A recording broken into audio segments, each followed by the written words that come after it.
Seminar Department Manager at Burlington Books, and I'm here with two esteemed colleagues from the editorial department, both of whom are based in our Athens office. I'd like to say good morning to Mr. Dimitris Kokoskoroskos. Dimitri, good morning. Good morning, Anne, and thanks to everyone who's joining us today. And I'd like to also say good morning to the lovely Alexandra Ladonikola. Good morning, Alexandra. Good morning, Anne. Good morning, Dimitri. Hello, everybody. Thank you for being here with us today. Okay, so at this point, I'm going to share my screen with you so that you can all see my PowerPoint presentation. And we'll wait a moment for it to stream, and you should be able to see it now. Yes, Anne, that's wonderful. Thank you. So today's presentation is twofold. We're going to first become familiar with the new specifications for the ECCE and ECPE exams, which will affect all the students who take the Michigan exams from May 2021. Secondly, we're going to look at how we can use video, infographics, and critical thinking skills to prepare students for the new style writing tasks. Video, infographics, and critical thinking skills can be used not only to help students with the new Michigan writing tasks, but also to help all B2 and C2 students with writing, no matter what exam they take. As always, in Burlington Books Seminar, the emphasis is on practical classroom application. And so we will be looking at activities that you can use in your own classrooms. So let's dive right in and begin with the new specifications for the ECCE. So we're going to go over these changes quickly because these specifications are available on the Michigan website. The writing section comes first, and you'll see that currently the stimulus for writing is a newspaper article. And then there's a choice of a letter or an email or an essay, and both are related to the topic of the article. And the new format, there is no newspaper article stimulus, but there will still have a choice of an email or letter or an essay. And the letter will not be to the editor. It can be to the mayor, a school principal, or someone like that, a person of authority. The two writing tasks will now be on completely different topics. And Michigan have released these examples. The first example, as you can see, is an email to the city council about a park, and the second is an essay about free textbooks for students. We'll look at them again in a moment. The next section is listening. Here we have very minor changes. In part one, the three-part picture options is being cut from 30 questions to 25. In part two, we will still have the same 4 talks, but from 2021, each talk will always be followed by 5 questions.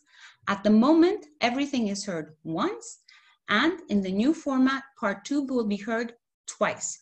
Part 1, however, will continue to be heard once as it is now.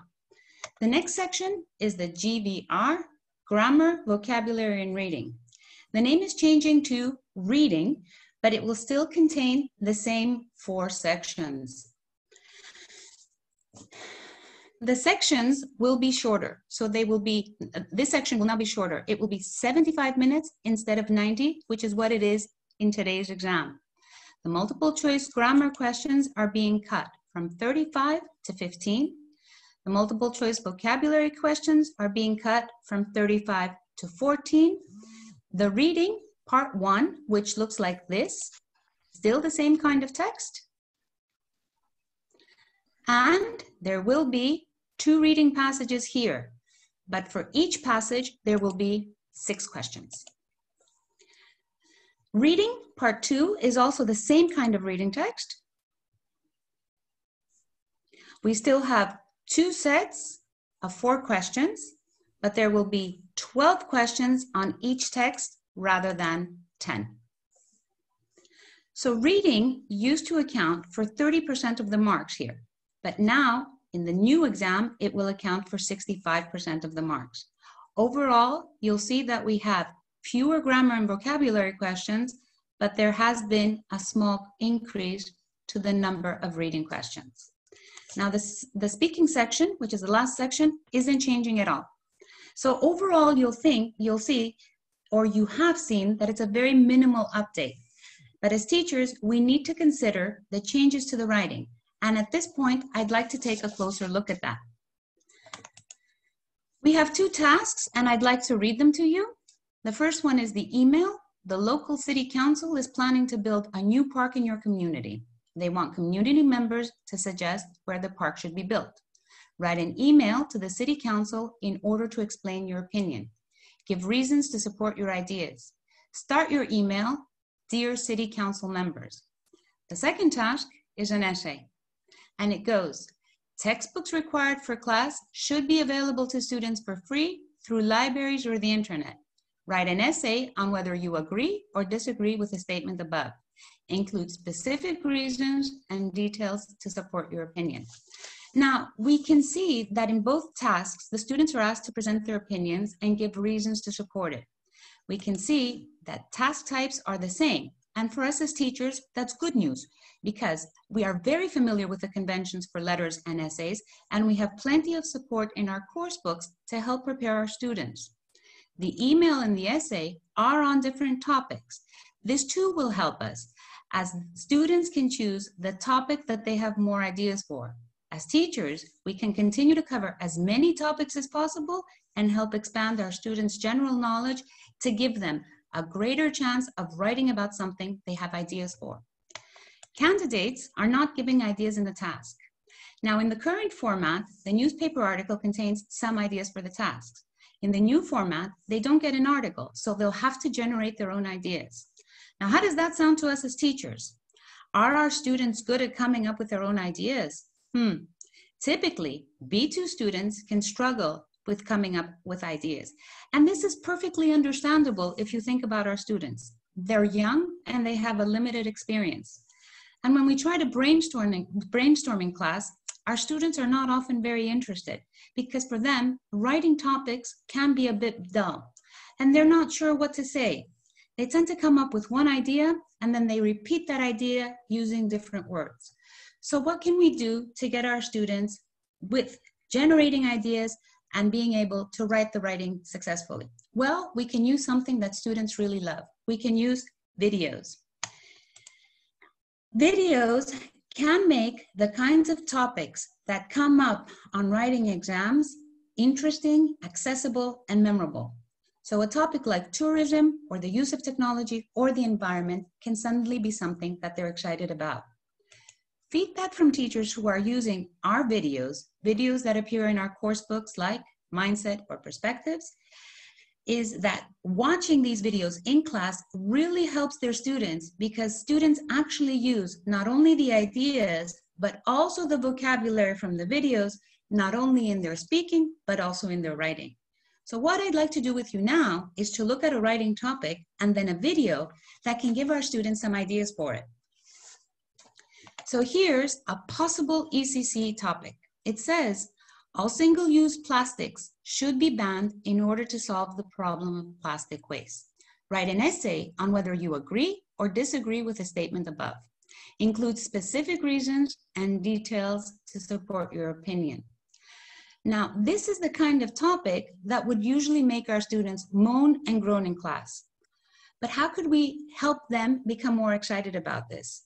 Perhaps we could use a video with our teens to get them interested in the topic. Speaking for myself as a teacher, I could possibly get them excited by saying, well, we're going to watch a video, but I want you to think about the topic a bit before we do.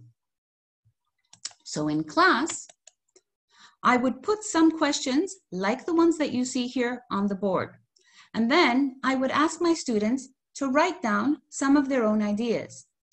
Now, if you think about your students, they'll probably come up with 1 or 2 ideas. Can I ask you to take a moment to think about what ideas you might add? So in terms of single-use plastics, what do we use? Why is plastic waste a problem? What can be done? Think about this for a moment.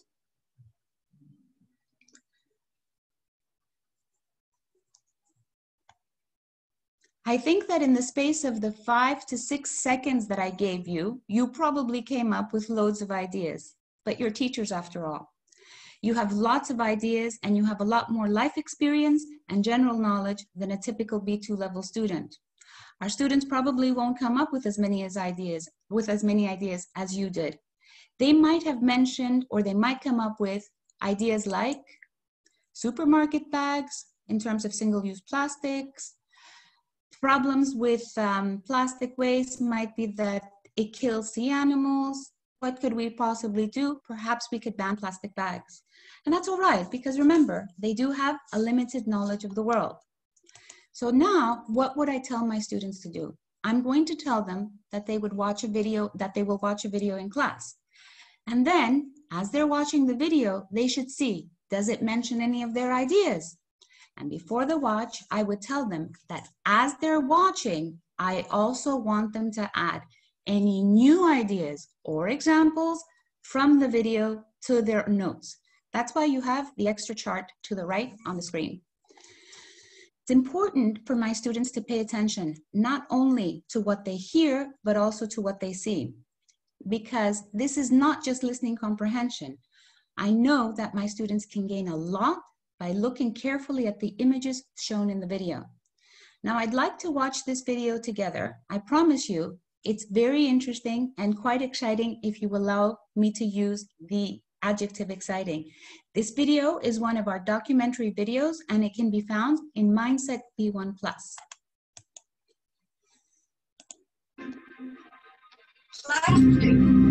Plastic, blessing or curse? What do the things in these pictures have in common? They are all made of plastic.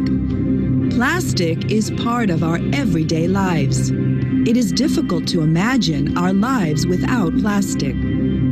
Early forms of plastic were developed as far back as the 1860s, but it was during the Second World War that the plastic industry really exploded. Plastic was cheap, safe, and incredibly useful, and that was all that seemed to matter. It was the wonder material. However, by the 1960s, people first started to notice plastic waste in the ocean, and environmental awareness began, but it didn't stop the production of plastic. In fact, since then, the production of plastic has continued to increase, and plastic waste is now one of the biggest problems in the world.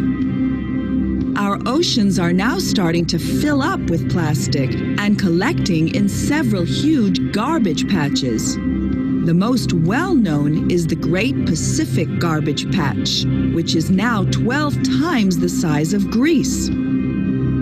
Tiny pieces of plastic are being eaten by marine animals and are becoming part of the food chain, eventually being eaten by us.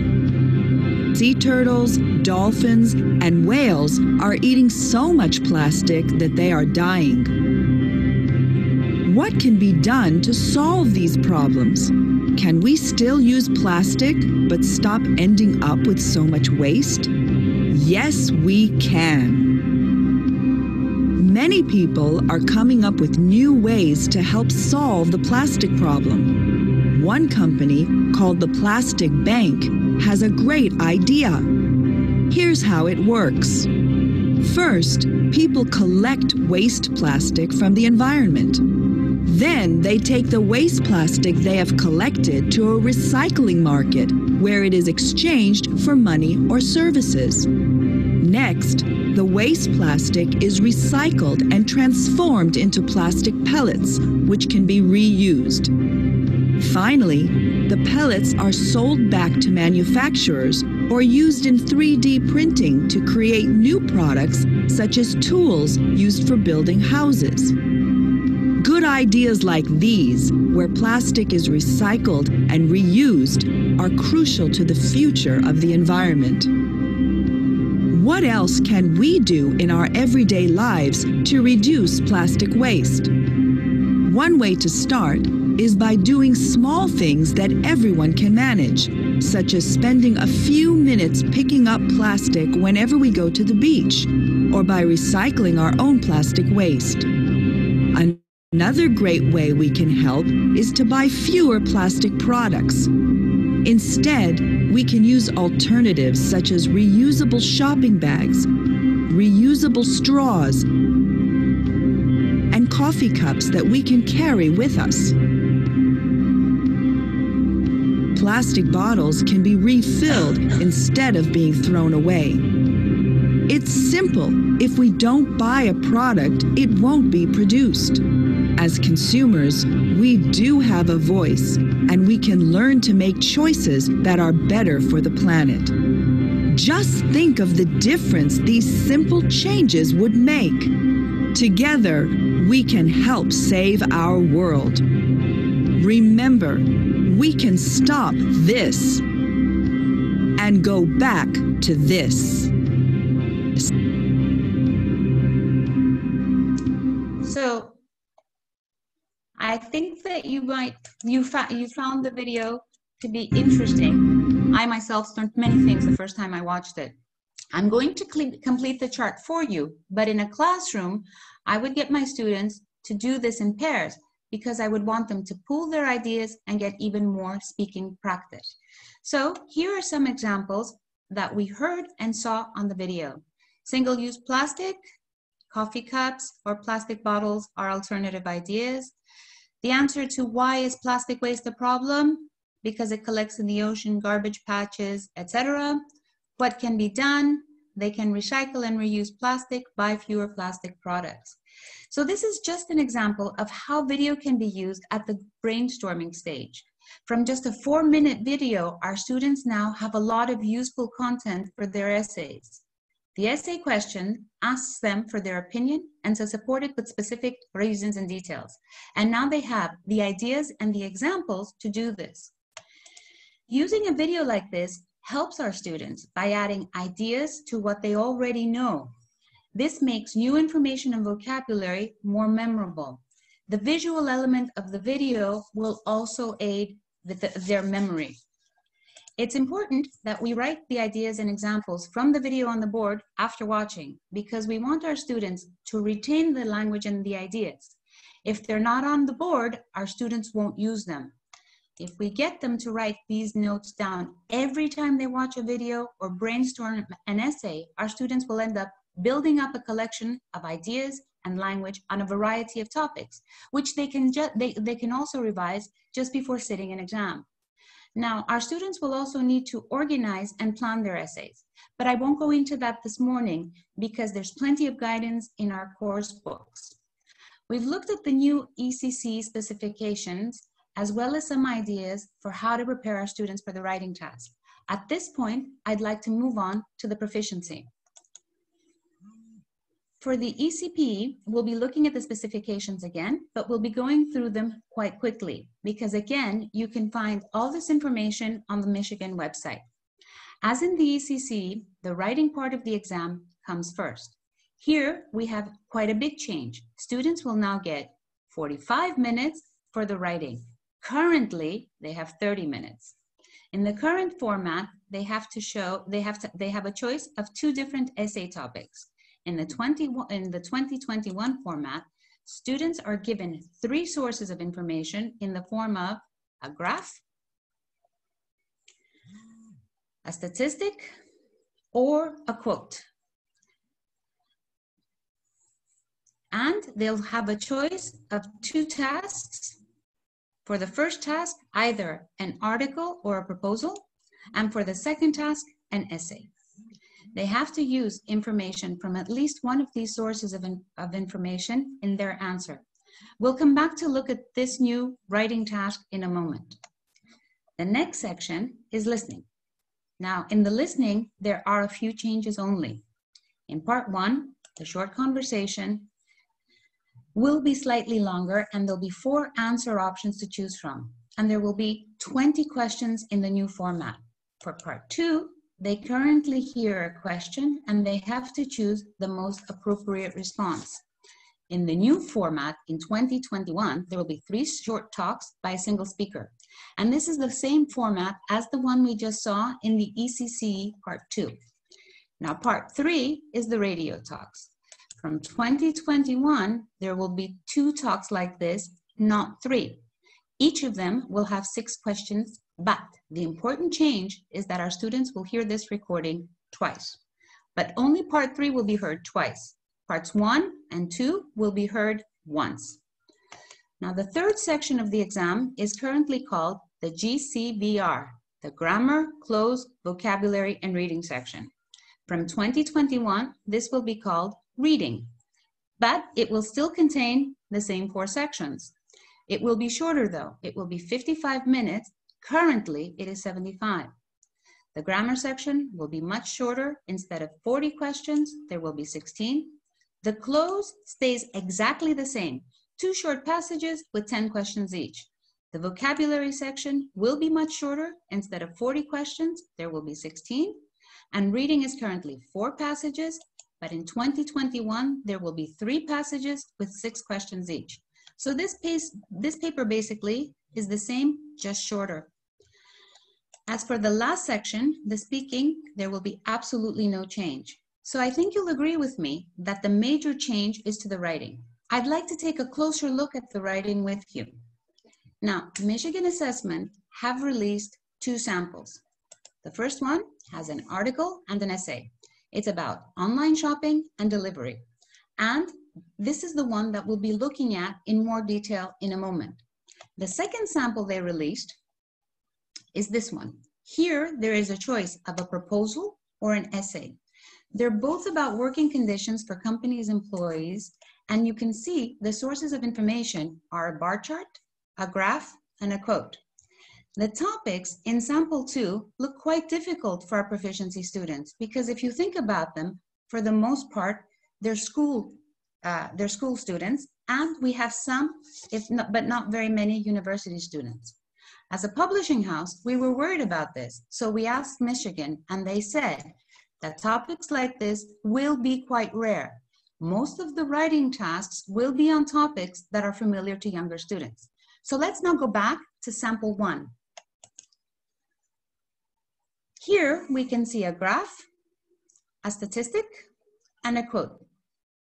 So let's start by reading the tasks. The first task, the article says, a delivery company in your city is planning to start using robots to deliver packages to homes and businesses. Many people are concerned about this idea. Write an article for a local newspaper website explaining the impact of the delivery company's decision and what you think about it. Include at least 1 piece of information given above to support your response. And let's move on to task 2, the essay topic. Here we have the question of online shopping has made many products accessible to more people. What positive and negative effects might this have? Write an essay addressing this topic and explain your opinion about it. Include at least 1 piece of information given above to support your response. Now, if we think about the topics, online shopping is fairly familiar to our students. But I imagine that the topic of the article is a new one for most of us. Have you ever considered having robots deliver your packages? As we said before, video is an excellent tool to make unfamiliar topics more accessible. So I would definitely consider using a video to help my students get a better idea of what we're talking about before we start looking at the sources of information or the task. So for task 1, I would show my learners a video like this.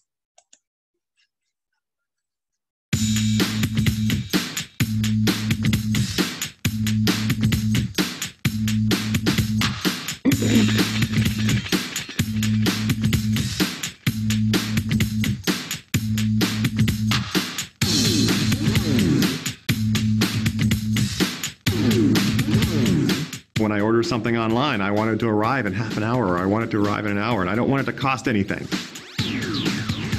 A robot vehicle that can drive on all of our roads is going to be able to do that, but then how do you get it from the vehicle to the doorstep? And that's where our robot comes in. That's what Digit can do. Digit can take the package from the delivery vehicle, which is completely automated on its own, and take it up and set it on your doorstep.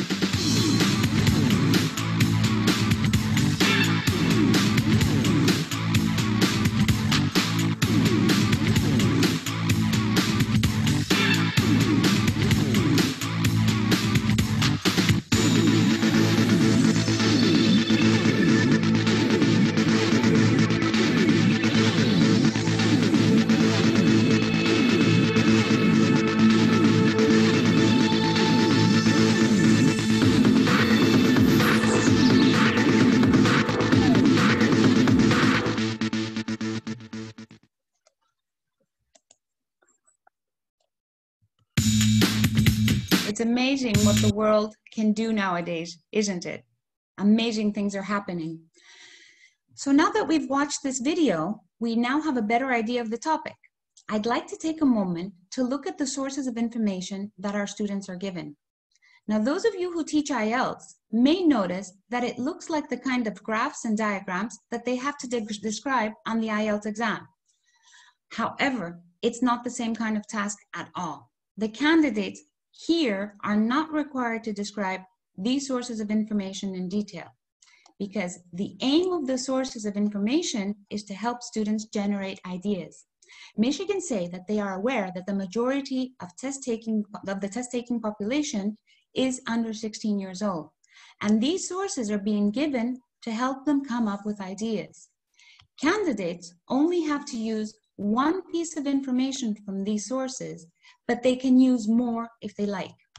Now, our candidates will have time to check and think about the sources because they now have 45 minutes for the writing instead of the 30 that they will have 45 minutes for the writing instead of the 30 that they have.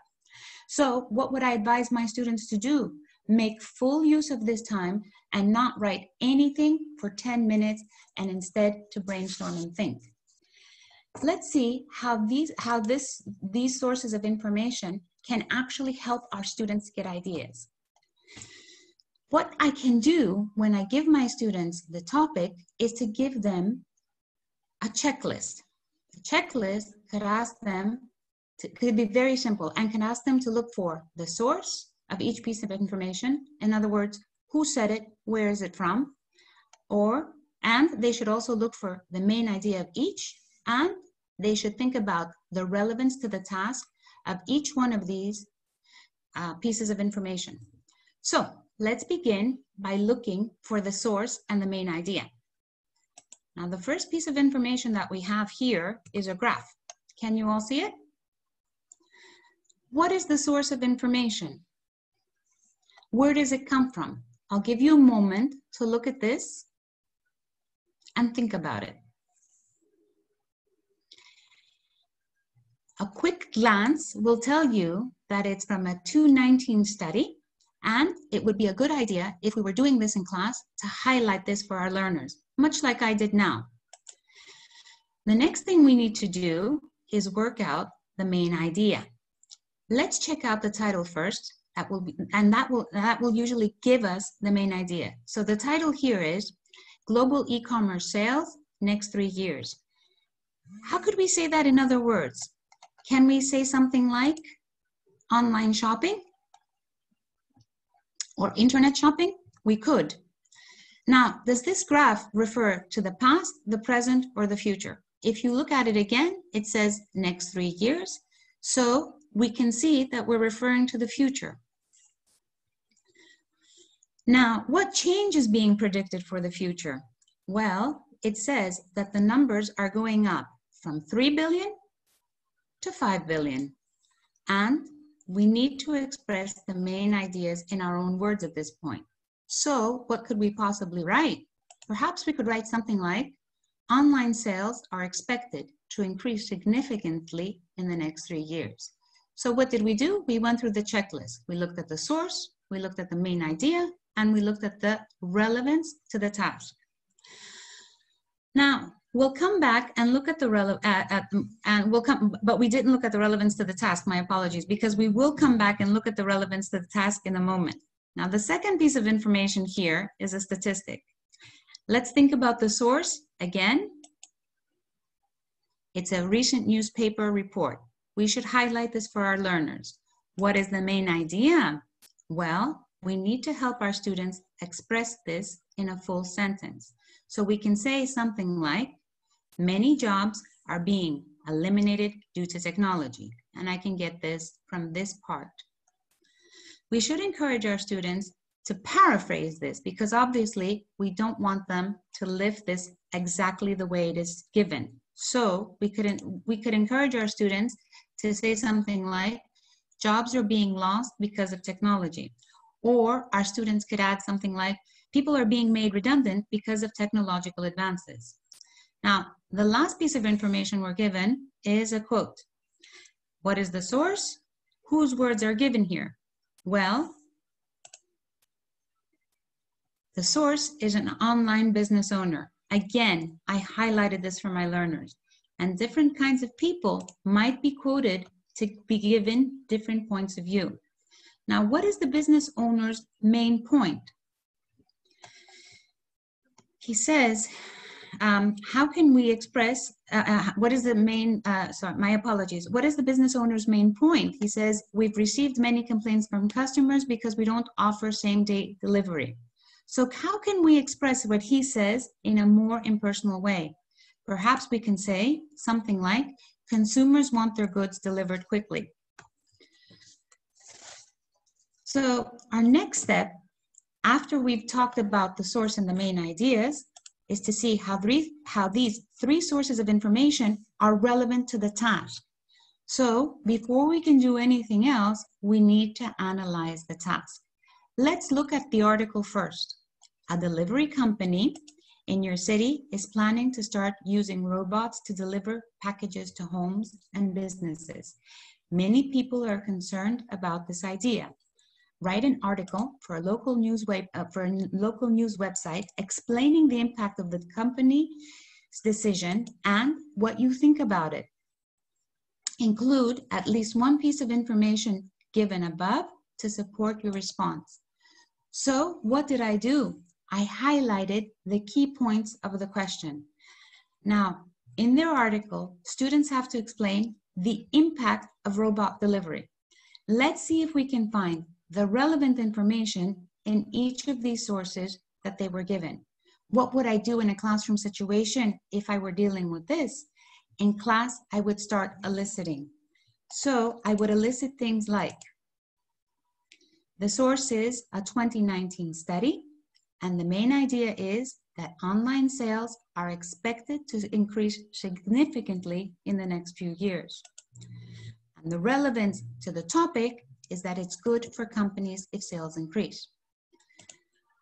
For the next part, I would elicit that it is a recent news report. The main idea is that jobs are being lost because of technology, and the relevance to the topic is what? Delivery drivers would end up losing their jobs. And for the last one, again, the source, as we saw previously, is an online business owner. Customer wants their goods delivered quickly. And what is the relevance to the task? Their customers would be satisfied. So what have we done? We have found plenty of relevant information by looking at the sources that we were given. They've helped us to brainstorm different points of view. They've helped us to brainstorm the impact on the companies, on the jobs, and on the consumers. Now, in the task description for Michigan, it emphasizes that candidates are required to consider and present multiple points of view. And we've just seen that thinking about the sources of information carefully can help us do this. I'd like to pause for a minute and think about what we just did, because we used our checklist and we analyzed, we drew inferences and conclusions, we evaluated the relevance of the sources and made speculations about the possible impacts of robot delivery. In other words, we used our critical thinking, because analysis, inference, evaluation, and speculation are all higher order thinking skills. And the more our students use, and speculation, the more our students use higher order thinking skills, the better their answers will be. This means that one of the main implications for us as proficiency teachers is that we need to help our students develop critical thinking skills, and we need to give them plenty of practice applying them to the new task. We've been talking about the importance of critical thinking as a publishing house for several years now. And as we've said before, critical thinking skills is a bit like physical fitness. And so, like physical fitness, our critical thinking skills need to be built up over time. You can't ask a child to think critically if you haven't begun to help the child do so from the very beginning of their language learning career. So we've included questions and activities to help our students develop critical thinking in all our recent books. And we started doing this from A class, and we've built it up all the way to proficiency. because these skills really make a difference when our students reach the proficiency class. So now, having analyzed the task using their critical thinking skills and having found the relevant information from the sources, our students now need to synthesize the information into their answers. So what do they need to be able to do this?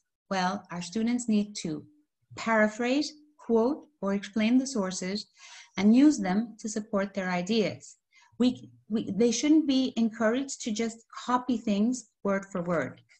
Let's think about how we can help them do this in their own writing. Now, as teachers, it's a good idea to give our students access to useful phrases for paraphrasing. You notice how I'm going to use some of these phrases in the sentences. Okay, so I can say something like, online shopping is increasing, or online shopping is rising, growing, decreasing, falling. Notice how I'm using the phrases. Or there has been a sudden or slight or marked increase or decrease in online shopping. So after our students learn how to paraphrase, what do they need to do? They need to include the sources of information. And in order to include the sources of information in their sentences, they could use phrases like the ones that you see on my screen. I'll give you a moment to quickly look through those.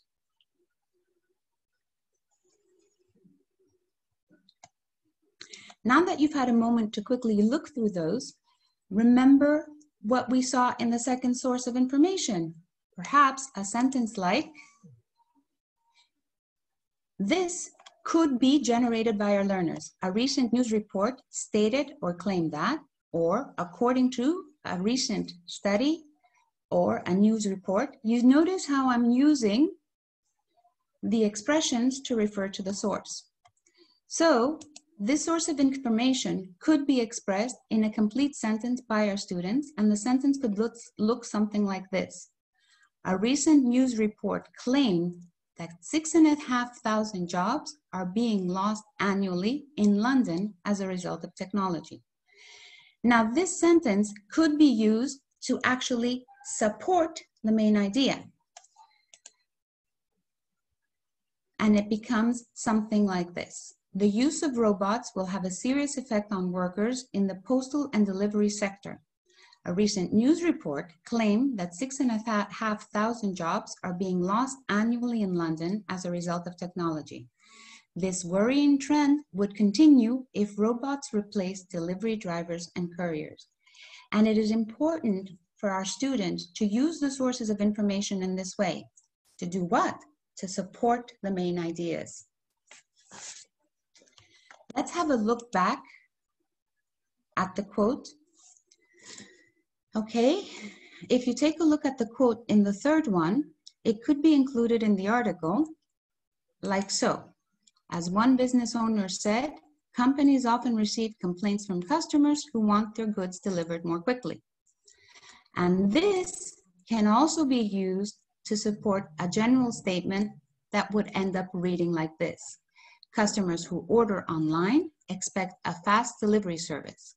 As one online business owner said, companies often receive complaints from customers who want their goods delivered more quickly. A robot delivery service would allow companies to meet this demand. Now, if we were to think about the other task, the essay topic, we would first read it together with our learners, and then they would think about it, and they would think about which key parts they would use and they would underline. So they would go through the underlining process of the task. Then they would have to think about how each source is relevant and how the information fits into the topic. I could perhaps give them a chart like this to help them. So these sources, at the end of the day, have been provided by Michigan in order to help our students generate ideas. Remember, our students shouldn't worry if they can't find relevant ideas in every single source of information. They only have to use one, but it is in their interest to use more than one if they can, because this will give them multiple choice of points of view and as a result, will make the writing more interesting and varied. Now, at this stage, I hope I've helped to demystify the new ECC writing a little bit.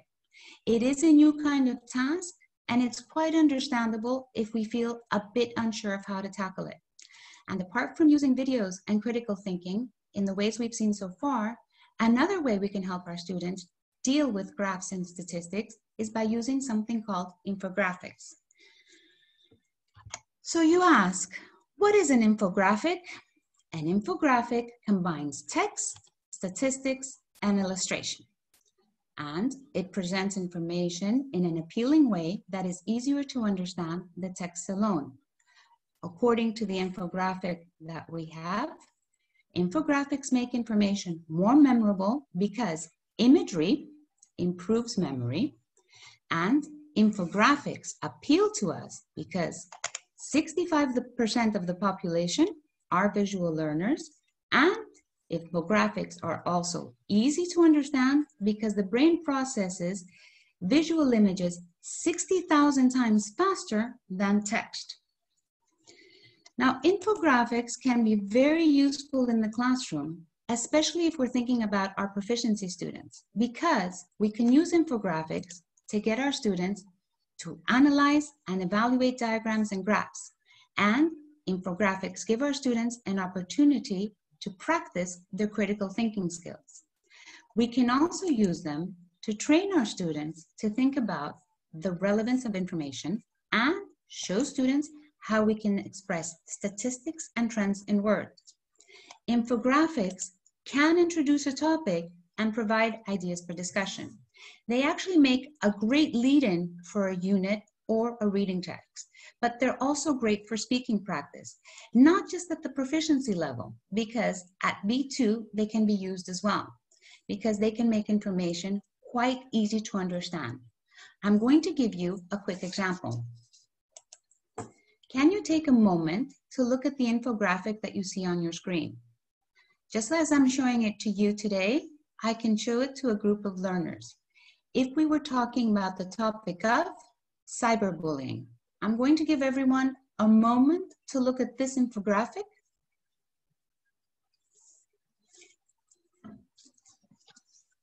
After I've given my learners a moment to process the information, I can ask them to comment on the most surprising fact or statistic from the infographic. If you take a look at it, I think you'll all agree that there are one or two statistics that really jump out of this one. So how can I use this in class? I could use it with my students with a very simple exercise, very much like this one. I would say, which facts in the infographic show that cyberbullying is common on social media, parents aren't aware of the problem, cyberbullying can affect performance at school. If you take a look at the infographic, you'll see that there are facts here that show you the answers to these questions. I'll give you a moment again. And I'm sure that the 92.6% of teens that say cruel behavior takes place on Facebook really jumped out at us, while we can also see that 25% of students claim to be targets and only 10% of parents are aware of this. 15.4% of students have avoided school because they're being bullied. Now, what does this kind of activity do for me in my classroom? It trains my students to make connections and use facts and figures to support their ideas. So I'm going to move on now and share with you a few activities that you could use with infographics in your classroom. Now, a simple activity is to give your students an infographic and get them to do what? Work in groups to write questions for the rest of the class. You could also bring in an infographic or more than one infographic on the same topic, very much like the one you see on your screen. So the topic is cyberbullying, and I have 3 different infographics for my class. What do? I divide the class into groups. Each group will be given a different infographic on the same topic. Each group decides on and then presents the most interesting fact from their infographic to the class. And as a class, students look for and discuss similarities, differences, or contradictions. Now, if we want to focus on the language of describing statistics or trends, we could possibly write numbers or statistics from an infographic on the board. Students find them on the infographic and then explain them. Or, with the ECPE writing in mind, we could just ask our students to write a summary of the main points of an infographic that we have given them, or one that they can find online. Now, as far as infographics are concerned, I wouldn't use them as a lead-in for a specific ECPE writing topic that already has graphs and statistics to begin with, because we don't need to really add any more information to the mental load that our students are taking on. But as you can see, there are lots of ways to make use of them, and our students will definitely benefit if we bring them into the classroom now and then. And they're very easy to find. All you have to do is Google. So in wrapping up, I think that today we've seen that the forthcoming changes to the ECCE and the ECPE are fairly minimal, but there are implications for teachers, particularly for the writing section. And I think that we've looked at a few things that we can do as teachers to help our students prepare. We've seen that video can be useful to help our students understand an unfamiliar topic and also to get ideas and examples that they can use in their own written work. We've also seen how critical thinking skills will really make the difference, particularly at the ECPE level, where analysis, evaluation, and synthesis are crucial.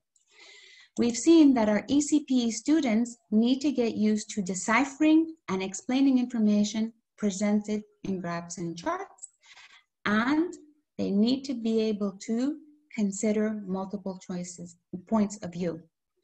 As a teacher myself, I feel quite confident that our students will be able to meet the needs of the new exams very successfully. And at this point, I'd like to stop sharing my screen and ask Dimitri and Alexandra to unmute themselves. And Dimitri, Alexandra, would you like to add anything to what we've said this morning? And I think your presentation was quite clear. One or two people commented whether ECPE is quite close to IELTS. I think we made it clear that it's not close to IELTS. It looks like it's close to IELTS, but it's not. Students need to understand the graph, not necessarily to describe in an IELTS way a graph. And that's something that we probably need to keep in mind as teachers preparing our students for the ECPE exam. Other than that, there's nothing else I'd like to add. Alexandra? No, I think you've covered me, Dimitri. I'll just mention that you can find our webinar on the ELT Facebook page for people who want to go through it again. But I think we've covered everybody as well. Okay, and before we sign off, I'd like to remind you that at Burlington Books, you can contact any of our offices at any time. You can contact any of our representatives. You can visit our website if you need any further information. Our editorial department, as you can see from Dimitris and Alexandra, are always there to help you as well. And the whole team is there for you. Any further information you might need, I'm sure Dimitri and Alexandra have already informed you. You can find it on the Michigan website. At this point, on behalf of Burlington Books, the publisher that cares, Dimitris, Alexandra, and myself would like to thank you all for joining us this morning. We hope you all have a wonderful day and a very productive one. Have a good day. Thank you very much to all. Thanks, Anne. Bye-bye, everyone. Bye-bye, everyone. Bye, everyone. Bye. Alexandra, Dimitri, I'm going to leave the